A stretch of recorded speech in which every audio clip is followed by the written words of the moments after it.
Hello दोस्त, स्वागत है मेरा चैनल ज्ञान बिंदु कोचिंग सेंटर में। जैसे कि आप सभी को बता दें कि बिहार बोर्ड का एग्ज़ाम में ये क्वेश्चन बार बार रिपीट करते हैं, यानी बार बार पूछता है। चलिए आइए हम क्वेश्चन को स्टार्ट करने से पहले आप सभी से एक छोटा सा रिक्वेस्ट है कि मेरा चैनल ज्ञान बिंदु कोचिंग सेंटर को यूट्यूब पर जाकर सब्सक्राइब, शेयर, लाइक करना ना भूलें। चलिए दोस्तों, आइए हम आज के इस वीडियो में बात करते हैं कि अवतल दर्पण को अभिसारी दर्पण क्यों कहा जाता है। ठीक है, अवतल दर्पण को अभिसारी दर्पण क्यों कहा जाता है। ये जो भी आपका क्वेश्चन पूछेगा तो ये आपका 2 नंबर में क्वेश्चन पूछता है। ये देखिए 2 नंबर में पूछता है। ठीक है, यहीं से आपका पूछ देता है उत्तल दर्पण को अपसारी दर्पण क्यों कहा जाता है। यहाँ से आपका क्वेश्चन देता है ऑब्जेक्टिव में किस दर्पण को अभिसारी दर्पण कहा जाता है। यानी अभिसारी का बात करें,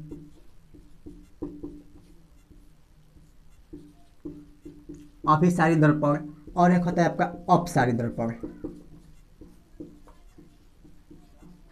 अपसारी दर्पण, ठीक है, ये आपका अभिसारी दर्पण का बात करेगा तो ये आपका आ जाएगा अवतल दर्पण में।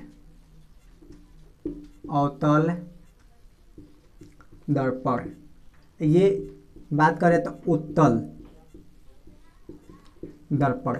ठीक है, ये आपका हरदम क्वेश्चन पूछता है किस दर्पण को अभिसारी दर्पण कहा जाता है। 1 नंबर यानी ऑब्जेक्टिव में पूछेगा तो आप कुछ नहीं करना है। अवतल दर्पण को अभिसारी दर्पण कहा जाता है, उत्तल दर्पण को अपसारी दर्पण कहा जाता है। चलिए आइए हम अपना बात करते हैं कि उत्तल दर्पण को अपसारी दर्पण क्यों कहा जाता है और अवतल दर्पण को अभिसारी दर्पण क्यों कहा जाता है।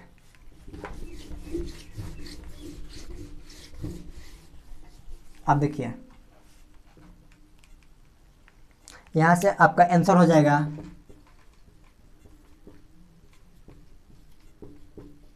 अवतल दर्पण को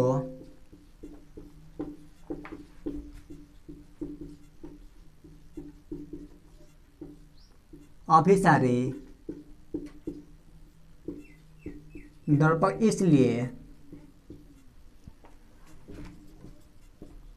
कहा जाता है कि अवतल दर्पण से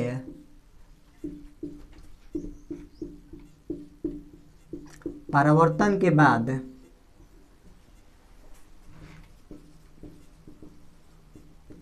एक बिंदु पर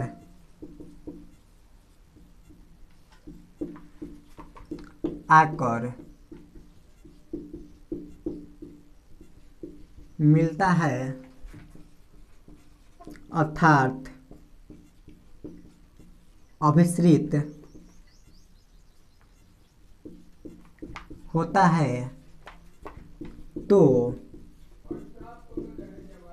इसलिए अवतल दर्पण को अभिसारी दर्पण कहा जाता है।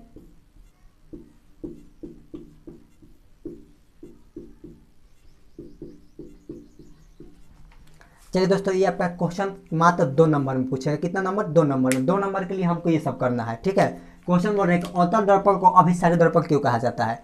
तो ये देर ना करते हम आपका डायरेक्ट आंसर देख लेते हैं। अवतल दर्पण को अभिसारी दर्पण इसलिए कहा जाता है कि अवतल दर्पण से परावर्तन के बाद एक बिंदु पर आकर मिलता है या अर्थात अभिसरित होता है। मिलना या अभिसरित होना दोनों ही बात बराबर है, तो इसलिए अवतल दर्पण को कौन सा दर्पण बोलते हैं? अभिसारी दर्पण। ठीक है, वही आपका ये क्वेश्चन को उल्टा दे देखो, उत्तल दर्पण को अपसारी दर्पण क्यों कहा जाता है। कुछ नहीं करना है, यहाँ पे लिखना है उत्तल दर्पण को अपसारी दर्पण इसलिए कहा जाता है कि उत्तल दर्पण से परावर्तन के बाद एक बिंदु पर आकर मिलती है या अर्थात अभिसरित होती है, इसलिए हम लोग उत्तल दर्पण को अपसारी दर्पण कहते हैं। ठीक है, और आप लोग को नहीं समझ में आया तो हमारे कमेंट बॉक्स में आप लोग कमेंट करके पूछ सकते हैं।